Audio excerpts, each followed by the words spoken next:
Hi hello నమస్తే. ఎట్లున్నారు అందరూ? మంచిగా ఉన్నారులే. నేనైతే మస్తున్నా.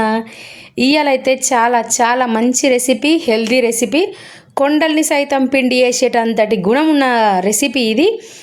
అట్లాంటి రెసిపీ ఏంటిది అంటే పిండి కూర. చాలామందికి తెలుసు, తెలియకపోవచ్చు. ఇది చూస్తున్నారు కదా, ఇదైతే నేను నా చిన్నప్పుడు అమ్మ వాళ్ళు గలీలో ఉండేవాళ్ళు అలా మాట్లాడుకుంటే విన్న విషయం. ఇది నాకు బాగా గుర్తుంది. ఎందుకంటే ఆ రెసిపీ చెప్పినప్పుడు టేస్ట్ మంచిగా అనిపించింది. మంచిగా అంటే చెప్పినప్పుడు కాదు, వండినప్పుడు టేస్ట్ రుచిగా అనిపించింది. అందుకే అది నా లైఫ్లో మర్చిపోలేదు. ఇది పిండి కూర అని అంటారు. ఇంకా మీ మీ ప్రాంతాలలో దీన్ని ఏం పేరు పిలుస్తారో నాకు తెలియదు. ఏమన్నా వేరే ఉంటే కమెంట్ చేయుర్రి.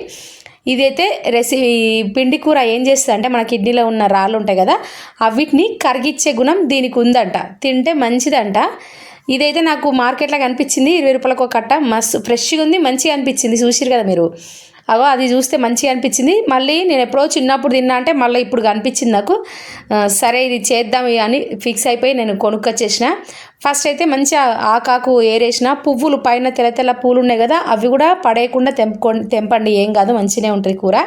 ఆ పువ్వులు ఆకులు మంచిగా తెంపుకొని మంచిగా ఒక 2-3 సార్లు కడిగినాక సన్నగా ఆకులన్నీ కట్ చేసుకొని పక్కన పెట్టేసిన. కడిగేసి కట్ చేసి పక్కన పెట్టేసి ఫస్ట్ అయితే కడాయి పెట్టేసుకొని స్టవ్ వెలిగించి కడాయి పెట్టేసి ఒక 2 గంటల నూనె మనం తాలింపు ఎట్లా వేస్తాం, ఆవాలు జీలకర్ర వేస్తాం కదా, అట్లనే ఆవాలు జీలకర్ర వేసేసి కొంచెం వేగినాక పచ్చిమిరపకాయలు అడ్డంగానే కట్ చేసిన, పొడవులు అట్లా ఏం కొయ్యలే, అడ్డంలోనే కట్ చేసేసి తాలింపులా వేసేసిన. ఫస్ట్ జీలకర్ర ఆవాలు ఫ్రై అయినాక ఈ పచ్చిమిరపకాయలు వేసిన. పచ్చిమిరపకాయలు ఒక 50% అట్లా ఫ్రై అయినాక సన్నగా మనం పచ్చిపులుసులకు ఉల్లిగడ్డ ఎట్లా కోసుకుంటాం అట్లా ఈ ఉల్లిగడ్డలను కూడా కోసేసుకొని ఈ తాలింపులో వేసేసిన. ఉల్లిగడ్డలు కొంచెం మంచిగా ఫ్రై అయినాక తర్వాత నెక్స్ట్ ప్రాసెస్ చూసిరు కదా, మంచిగా ఉల్లిగడ్డలు అయితే కొంచెం మగ్గినాయి, గోల్డ్ కలర్ లెక్క అవుతున్నాయి కదా. అట్లా మగ్గినాక మనం కొంచెం పసుపు వేసుకొని మనం కట్ చేసుకున్న ఆకుకూర ఉంది కదా, అది వేసేసుకోవాలి. ఒక టీ స్పూన్ దాకా పసుపు వేసుకుంటున్నా. పసుపు యాంటీబయాటిక్ కాబట్టి ఇంత క్వాంటిటీ అట్లా ఇట్లా ఏం కాదు, కొంచెం ఎక్కువ వేసుకున్నా తప్పేం లేదు, వేసుకోండి. ఇప్పుడైతే పసుపు కూడా కొంచెం ఫ్రై అయితే పసుపు వాసన రాకుండా ఉంటుంది. అందుకే పసుపును కూడా కొంచెం ఆయిల్లో ఫ్రై అవ్వనివ్వండి. ఇప్పుడైతే మనం కట్ చేసి కడిగి పెట్టుకున్న పిండి కూర ఉంది కదా, అది వేసేస్తుంది ఇలా. సారీ. ఈ పిండి కూర ఏంటంటే మంచిగా కడిగినాక మనం పాలకూర, గోంగూర, అదే పుంటికూర అంటాం కదా మనం, అవి ఏమన్నా కడిగినాక ఏంటంటే మొత్తం నీళ్ళు పట్టేసినట్టు నీళ్ళు అంటుంది కదా. ఎంత మనం స్ట్రైనర్లో వేసినా జల్లెట్లో వేసినా కూడా నీళ్ళు గారినట్టుగానే అనిపిస్తాయి.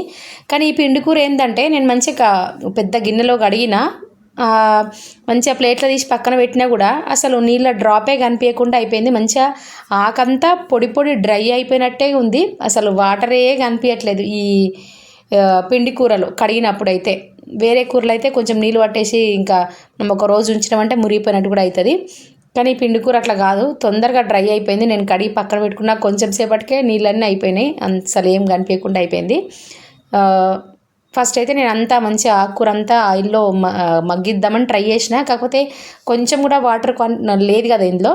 అందుకే ఒక హాఫ్ కప్పు దాకా మనం చాయ్ గ్లాస్ ఉంటుంది కదా, ఆ గ్లాస్ తోటి ఒక సగం గ్లాస్ దాకా నీళ్ళు కొని పోసిన. చూసిరు కదా మొత్తం డ్రై అయిపోయినట్టుంది, కూర మగ్గినట్టు అనిపిస్తలేదు. అందుకే ఒక హాఫ్ గ్లాస్ దాకా నీళ్ళు పోసిన చాయ్ గ్లాస్ తోటి. మంచిగా అవి ఆ నీళ్ళతోటే మంచిగా కూర అంతా ఉడికిపోయేటట్టు చేసేసుకున్నా. అచ్చంగా ఆయిల్తో కూడా ఫ్రై చేయొచ్చు, కాకపోతే ఆయిల్ మంచిది కాదు కదా ఎక్కువ అని నేను ఇంకా ఆయిల్ ఎక్కువ వేయకుండా నీళ్ళల్లో మగ్గించిన. నీళ్ళన్నీ ఇంకిపోయి మన ఇంకిపోయినట్టు అయిపోయి మనం ఫస్ట్ వేసుకున్న ఆయిల్ ఉంది కదా, అదంతా బయటకు రిలీజ్ అయిపోయి కడాయికి ఆయిల్ కనిపించాలి. అట్లా ఉడికిస్తే మన కూర రెడీ అయినట్టే. తర్వాత మ్యాక్సిమం కూర అంతా మొత్తం మగ్గిపోయి మనకు ఆయిల్ రిలీజ్ అయినాక నేను ఆ కూరకు సరిపడా ఉప్పు వేసిన, 1.5 టీ స్పూన్ దాకా వేసిన. కూర క్వాంటిటీ చూసుకొని వేసుకోరు ఉప్పు అయితే. ఆకుకూరలలో కొంచెం ఉప్పు తక్కువనే పడుతుంది కదా, అందుకే కొంచెం చూసుకొని వేసుకోర్రి. మొత్తం ఈ పిండి కూర ఏంటంటే మనం చుక్క కూర వండితే మొత్తం ఏంటంటే ఆకు కనిపించకుండా మెల్ట్ అయిపోయినట్టు ఉంటుంది కదా కూరలా, ఆకే కనిపించదు కదా. ఈ పిండి కూరనేమో ఆకులు మంచిగానే కనిపిస్తున్నాయి, కానీ అన్నంలో కలిపేటప్పుడు అసలే కనిపిస్తలేవు, మంచిగా మెత్తగా పేస్ట్ అయిపోయినాయి. తర్వాత ఒక 5-6 ఎల్లిపాయలు పొట్టు తీసేసుకొని దంచుకున్నాను నేనైతే. అవి మనం ఎప్పుడు ఏం చేస్తాము, నూనెలా ఫ్రై చేసుకుంటాం ఎల్లిపాయలను, కానీ ఈసారి ఎట్లా చేసిన అంటే మీదికెంచి ఆ ఆకుకూర మీదికెంచి ఎల్లిపాయలు వేసిన. ఇట్లా చేస్తే ఏంటంటే వెల్లుల్లి ఘాటు మనకు అంటే నెక్స్ట్ డే కూడా ఎల్లిపాయలు ఆ రోజుకే కమ్మగా ఉంటాయి, తర్వాత రోజు అసలు ఫ్లేవరే తెలియకుండా అవుతుంది కదా. కానీ ఇట్లా కూరలో ఉడికేటప్పుడు పైకేం చేస్తే ఏంటంటే నెక్స్ట్ డే కూడా దాని స్పైసీ ఆ ఘాటు ఎల్లుల్లిపాయ ఘాటు మంచిగా తెలుస్తుంది. మనం వెల్లుల్లి కారం తిన్న దానికంటే కూడా మంచిగా అనిపిస్తుంది. ఇట్లా ఈసారి మీరు ఇట్లా పిండి కూర ట్రై చేయుర్రి, నాకు కమెంట్ చేయుర్రి పిండి కూర రెసిపీ ఎట్లుంది ఏందనేది.